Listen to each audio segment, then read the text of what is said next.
Hey, welcome. You ever wonder what separates the most successful people from everyone else? The leaders, the innovators, the people you just can't stop listening to? Well, a huge part of it is that they know how to tell a really, really good story. So today, we're going to break down a 5-step system to turn you into one of those elite storytellers. Okay, so let's get right into it. Think about this for a second. You've been there, right? Someone starts telling a story and you're immediately leaning in, totally hooked. And then someone else tells a story about something that should be exciting, but you find your mind wandering, maybe thinking about what's for dinner. So what is that secret sauce? What's the difference? That's exactly what we're about to unpack. Now, if any of these sound familiar, trust me, you are in good company. These are the 3 big walls that most people hit. They either think, my life is boring, I have no stories, or they don't have a simple way to structure them, or they just feel kind of awkward sharing. But the good news is, we're going to tackle every single one of these, step by step. So here's our roadmap. First, we're going to nail the basic mechanics of what makes a story work. Then, I'm going to show you how to find an endless supply of stories in your own life. After that, we'll talk about how to make it a habit, something you just do. And then finally, we'll put it all together so you can join that top 1% of storytellers. All right, let's dive into part 1, crafting a captivating story. This is all about the fundamentals. You know, before you can add all the fancy stuff, you've got to have a rock-solid foundation. This is that foundation. So you've probably heard of these super complex frameworks like the hero's journey, right? It's got like 17 different steps. And that's awesome if you're writing the next Star Wars. But for a quick story you tell a coworker, it's total overkill. So we're going to use something way simpler and frankly more effective for everyday life. CART. It's just 4 simple steps. Context, adversity, resolution, and takeaway. Okay, so it all kicks off with C for context. This is your setup. You just need to quickly answer a few questions. Who's in the story? Where and when is it happening? And, this one's key, what does the main character want? The trick here is to be super brief. Get in, set the scene, and get out. So, for instance, it was October 2023, and I was taking a walk through Central Park in New York. My mom's birthday was coming up, and my main goal was to get some great photos for her. See that? Who, when, where, and what he wants.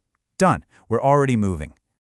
Next up, A for adversity. And listen, this is the good stuff. This is the heart and soul of your story. It's the problem, the obstacle, the challenge that gets in the way.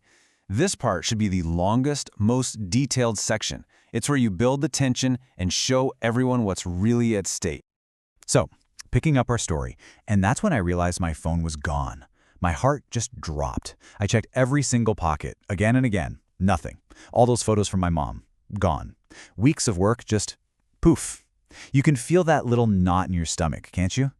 That's what good adversity does.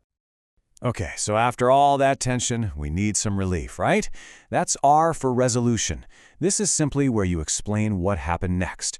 How did the character deal with the problem? What did they do? And what was the final outcome? And here's the beautiful payoff to our Central Park story. Just as I was about to give up, someone tapped me on the shoulder.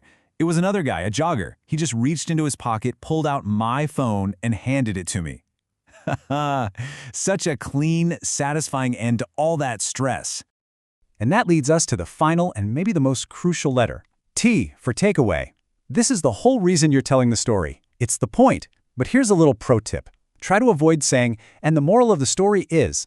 It just sounds a little, preachy. A much more natural way to do it is to frame it as something you learned.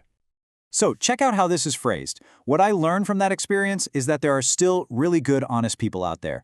But I guess I also learned that I should probably start backing up my phone. It feels personal, it feels genuine, and it lands so much better. Okay, so CART gives you an amazing structure, like the skeleton of your story. But to really bring it to life, you need to add some flesh to those bones. That's where these techniques come in. You can start raising questions to build suspense, you can share what the character was actually thinking, or you can even include little bits of dialogue. So now you have the framework, but that brings us back to that first big hurdle, right? I don't have any cool stories. Well, section 2 is all about proving that idea wrong. We're going to build your personal content engine so you never run out of stories again. This first one is an awesome exercise for digging up stories you've completely forgotten about. Just take a simple prompt like gift or job. Then you just fill in the blanks. What was my first gift? My last? The best one? The absolute worst one? You don't need to write the whole story, just a couple of words to trigger the memory. You'll be shocked at what you uncover. Okay, so that exercise is great for mining your past. But what about finding stories that are happening right now, today? For that, we've got something called Homework for Life, and it is incredibly simple. At the end of each day, just ask yourself one question. If I had to tell a story from today, what would it be? And look, it doesn't have to be some huge, dramatic event. It can be something really small and personal. Check out this real journal entry. My story-worthy moment was feeling grateful after my 9-kilometer run through the park without knee pain. Now, for someone who'd been injured for 7 years, that was a huge deal. When you start noticing these little moments, you realize you have an endless supply of stories. Okay, so now we've got a structure and a way to find stories. But none of that means anything if it just stays in your head. So Section 3 is all about moving from just knowing this stuff to actually doing it and turning it into a real habit. You've probably heard the advice to practice in front of a mirror, right? Yeah, that's actually terrible advice. All it does is make you super self-conscious about how your face is moving. Here's a much better way. Rehearse your story out loud, but tell it to inanimate objects around your room. Your coffee mug, a lamp, whatever. It feels silly at first, but it perfectly simulates making eye contact without the distraction of judging yourself. This might be my favorite tip in this whole thing. It's such a simple way to practice every single day. The next time someone asks you, "How are you?" instead of the automatic, "Good, you?" pause and try sharing a tiny story. "You know, I'm actually great. I had this really funny moment this morning." It transforms a boring, everyday exchange into a moment of real connection. All right, we have our structure, we have our story library, we have our practice methods. It is time for the final section, putting all of these pieces together so you can become a true 1% storyteller. So let's bring it all home. Let's recap the whole system. Number 1, you structure your stories with that simple CART framework. 2, you make them sparkle with techniques like dialogue and inner thoughts. 3, you find an endless supply of stories by digging into your past and paying attention to your present. 4, you practice out loud to your water bottle, not your mirror. And 5, you start weaving tiny stories into everyday conversations. That's it. That's the whole system. So look, this whole system is designed to give you the structure, the content, and the confidence to finally get your stories out there. The only thing left to do is, well, do it. So my question for you is this.